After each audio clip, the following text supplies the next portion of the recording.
Gold, trusted gold buyers. మీరు తాకట్టు పెట్టిన బంగారాన్ని విడిపించి ఈ రోజు ఉన్న మార్కెట్ ధరకు కొనబడను.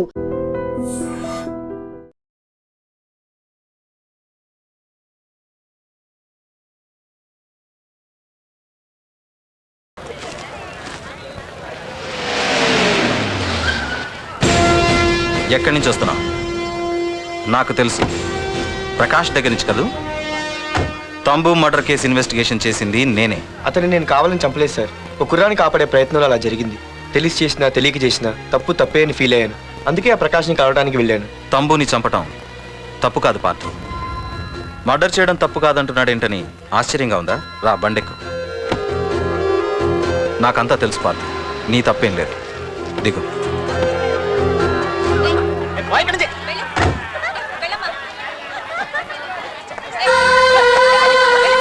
ఆమె ఎవరో తెలుసా?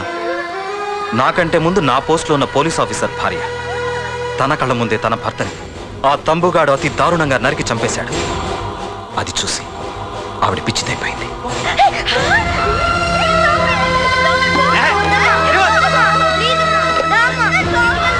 ఆ కుర్రాడు ఆవిడ కొడుకు. చదువుకుంటూ ఆడుకోవాల్సిన వయసులో తన పిచ్చి తల్లిని జాగ్రత్తగా చూసుకోవడానికి రోడ్డున పడ్డాడు. ఆ పెద్దాయని చూడు. 6 సంవత్సరాల క్రితం తన కూతురి పెళ్లి కోసం బట్టలు కొనడానికి కూతురుతో పాటు సిటీకి వచ్చాడు. తంబుగాడు ఆ అమ్మాయిని ఎత్తుకుపోయాడు. ఆ రోజు నుంచి ఈ రోజు వరకు తన కూతురు ఉందో లేదో తెలియకపోయినా ఎప్పటికైనా తిరిగి ఇవ్వకపోతారా అన్న చిన్న ఆశతో ఈ సిటీలో ఉండిపోయాడు. వీళ్లే కాదు పార్థు, ఒక్కసారి అటు చూడు. పశువులు కూడా ఉండలేని ఈ మురికి నీళ్ల పక్కన వీళ్ళు ఎందుకుంటున్నారో తెలుసా? ఆ ప్రకాష్ గాడు తన తమ్ముడి పేరు మీద మల్టీప్లెక్స్ కట్టడానికి వీళ్ళుండే ఇళ్లని ఖాళీ చేయించి తన సొంతం చేసుకున్నాడు. వాణ్ణి ఎదిరించలేక, వేరే దారి లేక వీళ్ళంతా ఈ దుర్భరమైన జీవితాన్ని గడుపుతున్నారు. ఇప్పుడు చెప్పు పార్థు, తంబుని చంపడం తప్పని ఇంకా నువ్వు ఫీల్ అవుతున్నావా? నువ్వు అడగచ్చు, ఇన్ని జరుగుతుంటే మీరేం చేస్తున్నారని. మా అధికారమే మాకు అడ్డమైంది. ప్రకాష్ గారిని టచ్ చేస్తే చాలు మినిస్టర్స్ నుంచి ఫోన్ కాల్స్, ఒక్కడుగు ముందుకేస్తే చాలు వెనక్కి రమ్మని హైకమాండ్ నుంచి ఆర్డర్స్. నా దృష్టిలో ప్రకాష్ని అరెస్ట్ చేయకపోవడం ఎంత తప్పో నిన్ను అరెస్ట్ చేయడం కూడా అంతే తప్పు. ఇదిగో నీ పర్స్. తంబు డెడ్ బాడీ దగ్గర దొరికింది. పార్థు, నిశ్చింతగా ఊరెళ్ళి నువ్వు ప్రేమించిన అమ్మాయిని పెళ్లి చేసుకుని హ్యాపీగా ఉండు. చూడు, నిన్ను నువ్వు రక్షించుకోవడానికి ఆ ప్రకాష్ని కానీ వాడి మనుషుల్ని కానీ ఏమైనా చేయి, నీ వెనక నేనున్నాను. Wish you all the best.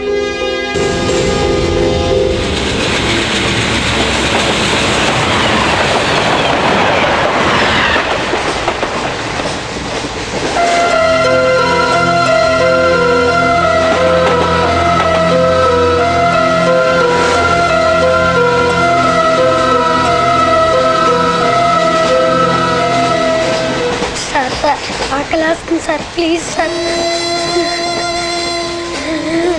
అమ్మా ఆకలేస్తుందమ్మా.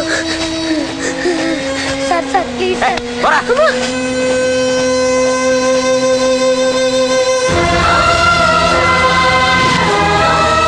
ఏపీజే అబ్దుల్ కలాం.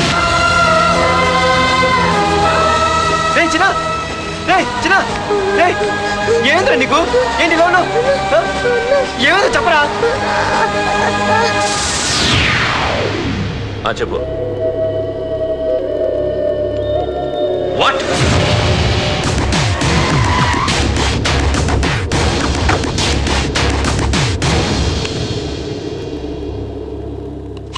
అన్నా, తమ్ముడిని చంపింది వరదరాజులు కాదన్నా, ఓ కాలేజీ కుర్రాడు. ఎవడ్రా? ఎక్కడ ఉంటాడు వాడు? చెప్పు. పేషెంట్ని డిస్టర్బ్ చేయకండి. అతను ఇప్పుడే కోమా నుంచి కోలుకున్నాడు. చనిపోయే ప్రమాదం ఉంది. రే, నా తమ్ముడు ఆల్రెడీ చచ్చిపోయాడు రా. వెళ్ళు. చెప్పు.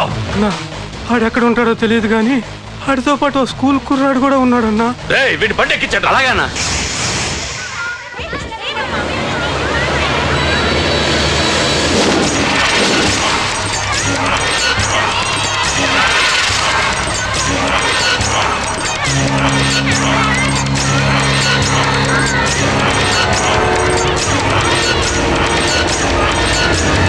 అన్నా, ఆ కుర్రాడన్నా. మర్యాదగా చెప్పు. నిజంగా అతను ఎవరో మాకు తెలియదు సార్. తెలియకుండానే వాడితో మీ కొడుకుని స్టేషన్కి పంపించారా?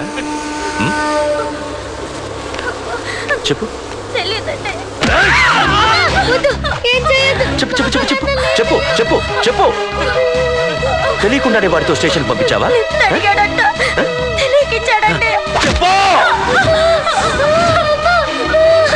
ఏయ్! చెప్పవే చెప్పు చెప్పు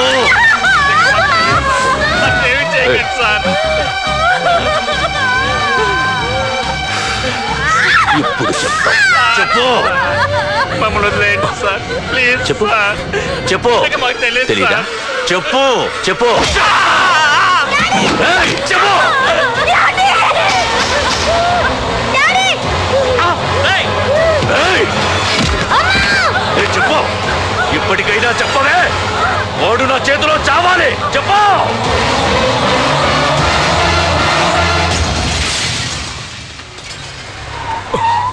సార్ వాడి గురించి ఇన్ఫర్మేషన్ తెలిసింది సార్. ఇది వాడి ఫోటో. అన్న వీడే నా తమ్ముడు చంపింది వీడే.